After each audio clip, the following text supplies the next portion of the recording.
I know you're super humble, uh, saying it's better to be lucky than good, but your story is inspiring. That the entire trajectory of having a dream, of accomplishing that dream, of having one hell of a career. What advice would you give to a young person, to a young version of yourself today that listens to this and is inspired, that wants to fly, or wants to go to space, or wants to build the rocket? Is there advice you could give them about life, about career, about anything? Yeah, yeah. First, let me start with, and you had a question on inspirational people. So my grandfather, I had mentioned him earlier, huge funeral, beer delivery guy, was delivering beer in the '60s riots where the guys, in the black neighborhoods where, white people didn't go. And my grandfather's Sicilian. He was one of the first ones in his family born in the United States. So my great grandmother, and I had aunts and uncles that I knew growing up that actually came over on the boat. Um, huge guy, and just the nicest, friendliest, would give you the shirt off his back, obviously proven by his funeral. And I'm talking at his funeral, the head of the Black Panthers was at his funeral in Toledo, Ohio. The mafia guys were at his funeral in Toledo, Ohio. I mean, it was literally a mix of who's who. And he had told me once, because when you're little, you start looking, and I grew up basically, I was probably middle class, lower middle class. My dad was a fireman. You're not rich. He's working for the city. It was a paycheck to paycheck living is how I grew up.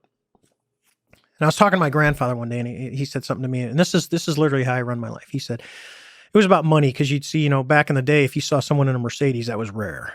They weren't everywhere. People you couldn't lease a car. You actually bought a car, and usually you bought a car with cash.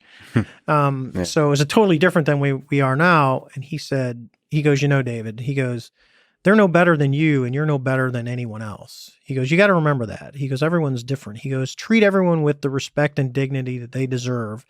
He goes, and if they're poor, if they're homeless, he goes, it doesn't make them a bad person. It just, that's who they chose to be. And you make choices in your life, but never ever look down on someone, because, there will always be someone that will look down on you, and you should never ever do that. And I kept that close to me. He was huge influences. My mom's dad, just a big influence in my life and the way I carried myself. And he was one that would say, you can be anything you want to be. He grew up dirt poor, and the fact that he had bought a house and took good care of my grandmother and did stuff like that, to him, that was a success. And to me, it was always, trying to better and move on.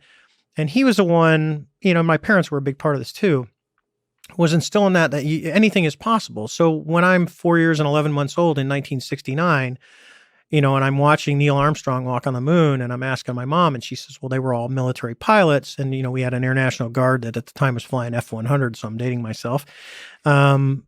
And I was just fascinated with flight. And I just looked at that going, that's really what I want to do. And I never lost sight of that. There was always, I could do this or do that. And when I was going to go to college, before I enlisted in the Marine Corps, I was accepted into natural resources at Ohio State. And I'm like, if I can't fly, I'll go be a forest ranger, because I wanted to hang out in one of those towers in Colorado and look for fires, because I like that stuff.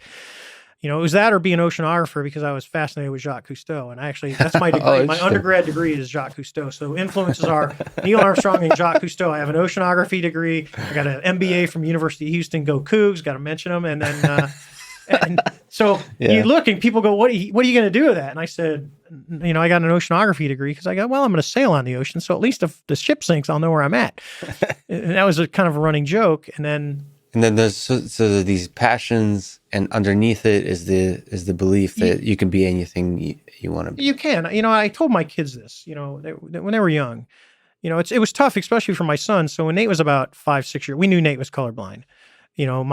My wife's brothers are both colorblind. It's really color deprived. Color blind, you see black and white. He can't tell. He has issues with greens, reds, browns. It's funny if you're ever around someone like that. Because I'll go, what are you looking at? He goes, right over there by the red thing. I'm like, what are you looking at?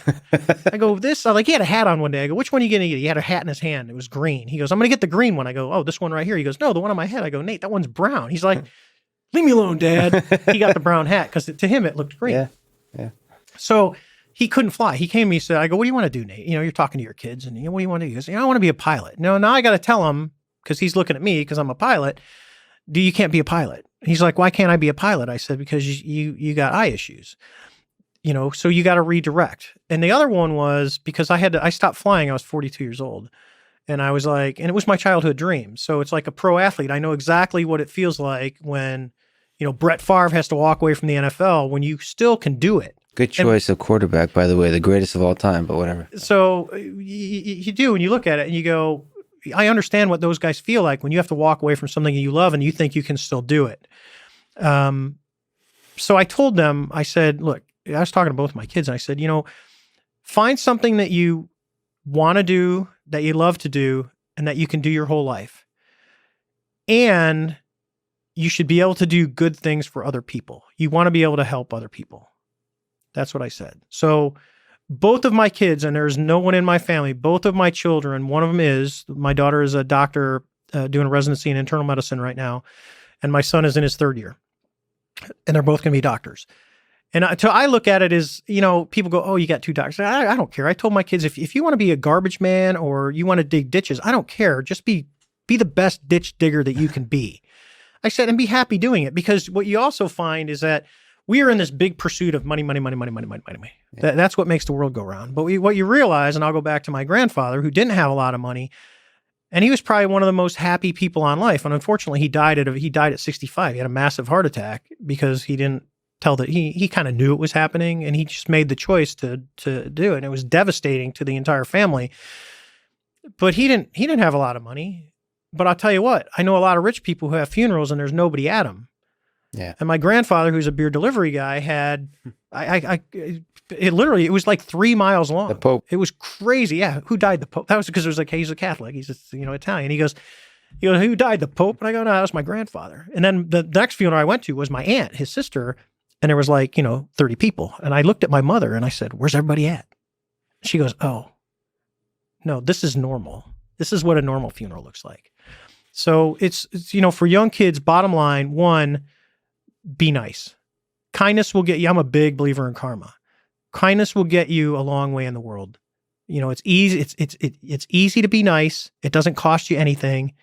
I said, and get rid of the hate. And number two is follow your dreams, because everyone is capable of everything. And there's a self-realism, like, if you really have trouble with math, getting a PhD in applied math is probably not something you're going to be able to do.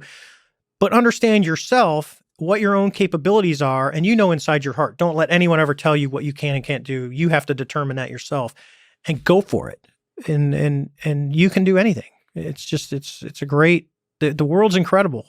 It really is.